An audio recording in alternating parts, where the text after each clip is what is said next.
ادیبہ فرید نے لاہور سے پوچھا ہے، کیا رسول اللہ صلی اللہ علیہ وسلم کے والدین مسلم تھے؟ کیا حضور صلی اللہ علیہ وسلم کے والدین کو جنت ملے گی جبکہ اس وقت اسلام نہیں آیا تھا اور وہ حضرت عیسیٰ علیہ السلام کے مذہب کو بھی فالو نہیں کرتے تھے؟ محترمہ اریبہ فرید صاحبہ، نبی صلی اللہ علیہ وسلم کے والدین کا مسئلہ بہت حساس ہے۔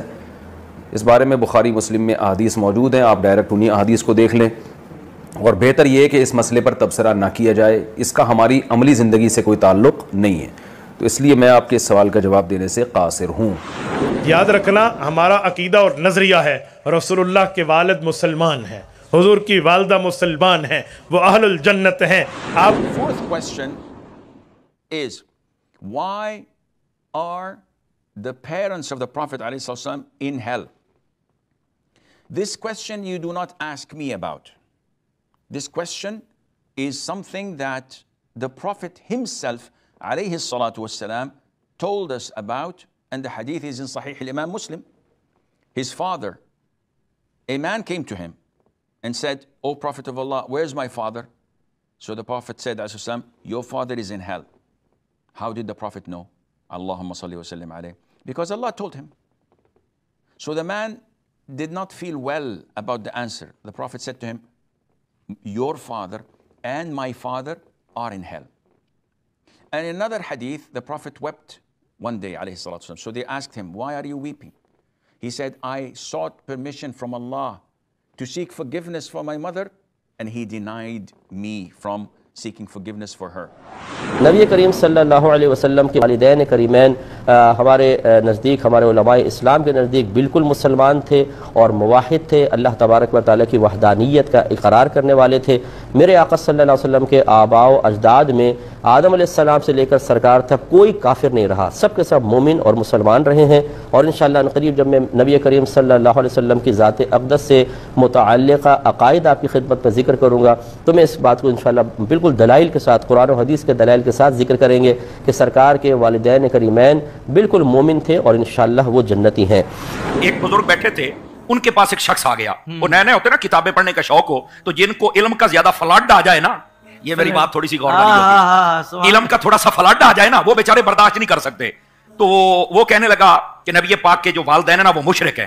تو بزرگوں نے کہا، بے وقوف، اگر تجھے نہیں پتا تو زبان بند رکھ، معاذ اللہ ایسی بات نہیں ہے، آپ بتائیں اتنی پاک ہستی مشرکوں میں آ سکتی ہے؟ پہلے تو یہ بتا۔ اس نے کہا، ایسا ہو تو میری بات سن۔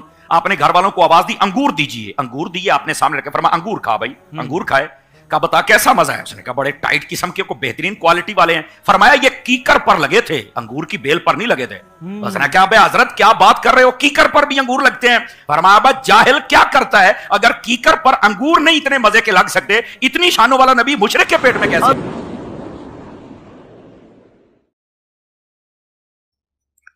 کہ نبی الاسلام کے جو والدین ہیں وہ نبی الاسلام کی بعثت سے پہلے ہی فوت ہو گئے۔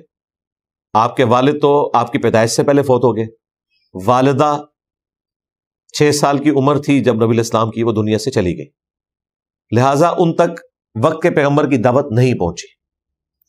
ایسے لوگوں کو اہل فطرت کہا جاتا ہے، ایسے پیریڈ میں پیدا ہونے والے لوگ جس میں کسی نبی کی دعوت ان تک نہ پہنچی ہو، تو ان کے لیے رول یہی ہے، وَمَا كُنَّا مُعَذِّبِينَ حَتَّى نَبْعَثَ رَسُولًا۔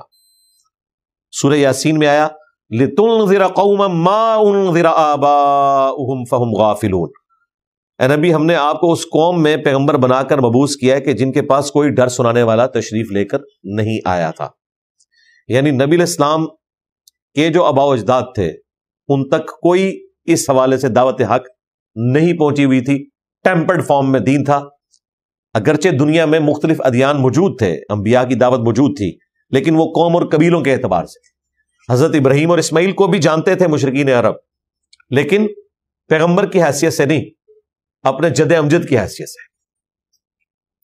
تو ایسے لوگ اہل فطرت کہلاتے ہیں، جن تک نبیوں کی دعوت نہیں پہنچی اور انہوں نے نبیوں کا راستہ اختیار نہیں کیا، ان کے اوپر کوئی عذاب والا معاملہ نہیں ہوگا۔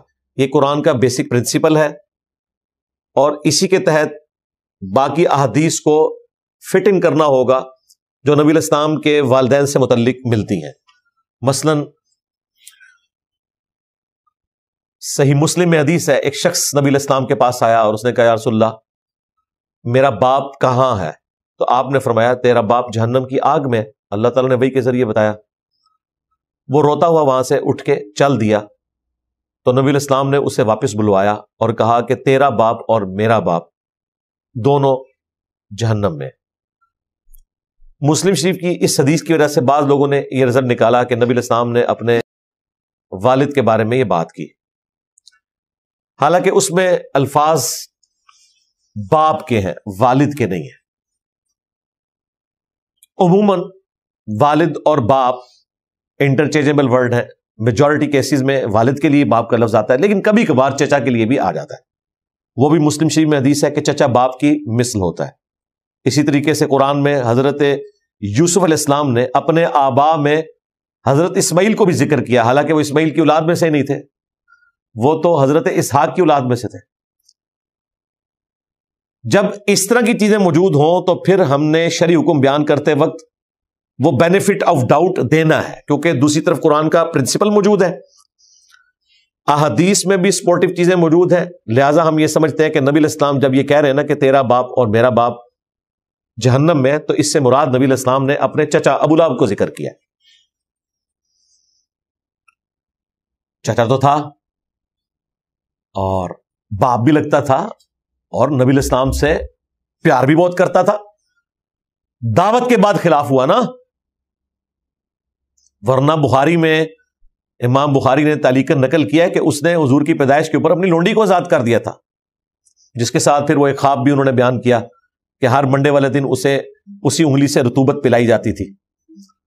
اس خواب بیان کرنے والے مجہول شخص اور اس سند میں تو کلام ہے، لیکن یہ بات تو اس حوالے سے کلیئر ہے کہ یہ سب کچھ کیا، اور وہ صوبیہ جسے آپ اردو میں کہتے ہیں، ثویبہ عربی میں کہتے ہیں، وہ بیسیکلی جو لونڈی تھی وہ ابو لہب کی تھی جو نبی علیہ السلام کو دودھ پلایا کرتی تھی، وہ بعد میں مسلمان بھی ہو گئی الحمدللہ۔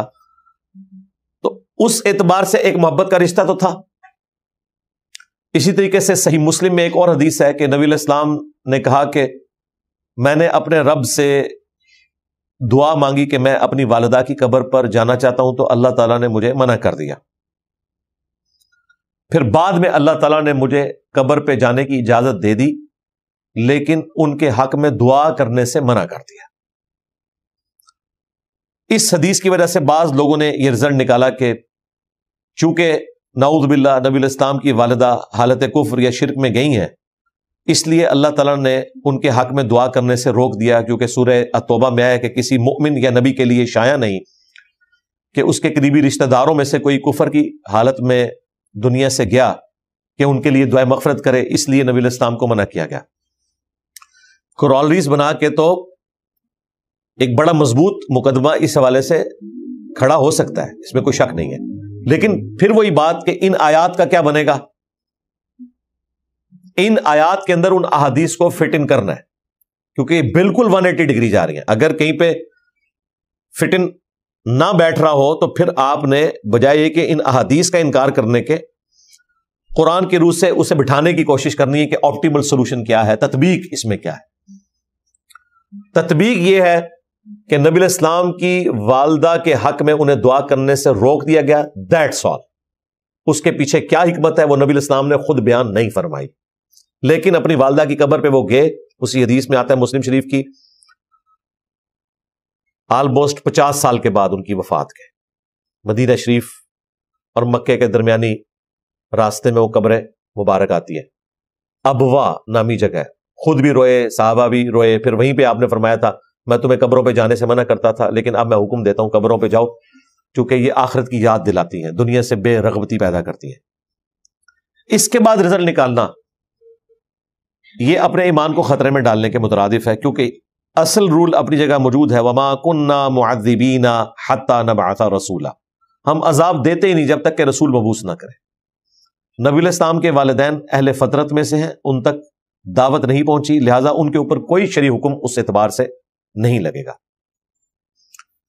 عموماً اہل حدیث فرقے کی طرف سے یہ حرکت کی جاتی ہے، ان کے لیے پھر میں نے پھکی رکھی ہوئی ہے کہ اگر اسی طریقے سے تم رزلٹ نکالو گے تو پھر ہم تمہیں صحیح مسلم کی حدیث سناتے ہیں 240، علی سے محبت نہیں رکھے گا مگر مؤمن، علی سے بغض نہیں رکھے گا مگر منافق۔ جی بالکل ہم مانتے ہیں۔ تو اگلی بات، جن لوگوں نے حضرت علی سے جنگیں کی ہیں وہ تو بغض سے بھی اگلے درجے کی چیز ہے نا، تو کیا ہم نعوذ باللہ ان جنگوں کے عوض حضرت علی کے مخالفین کے اوپر منافقت کا فتویٰ لگا دیں گے؟ یہ بھی نہیں لگائیں گے۔ تھوڑی دیر پہلے تک یہ حضور کے والدین کے اوپر لگا رہے ہیں کہ جی گالتے اتھے ہی جاندی ہے نا، تے یہ بھی سیدھی سیدھی پھر ادھر ہی جاتی ہے۔ تو وہ صرف ان کے ماموں نہیں آئیں گے، اس میں تو عشرۃ مبشرہ بھی آ جائیں گے، حضرت طلحہ اور زبیر جو قطعی جنتی ہیں۔ اس سے بھی بڑھ کے ہماری ماں سیدہ عائشہ سلام اللہ علیہا، جنہیں عمار ابن یاسر بخاری میں کہہ رہے ہیں کہ دنیا اور آخرت میں تمہارے نبی کی بیوی ہیں۔ اس کا مطلب ہے کہ عمار ابن یاسر نے بھی اس حدیث کا یہ رزلٹ نہیں نکالا کہ حضرت علی کے مخالفین ہیں جو ان سے جنگ لڑ رہے ہیں وہ منافق ہیں، حالانکہ حدیث سے رزلٹ نکالا جا سکتا تھا۔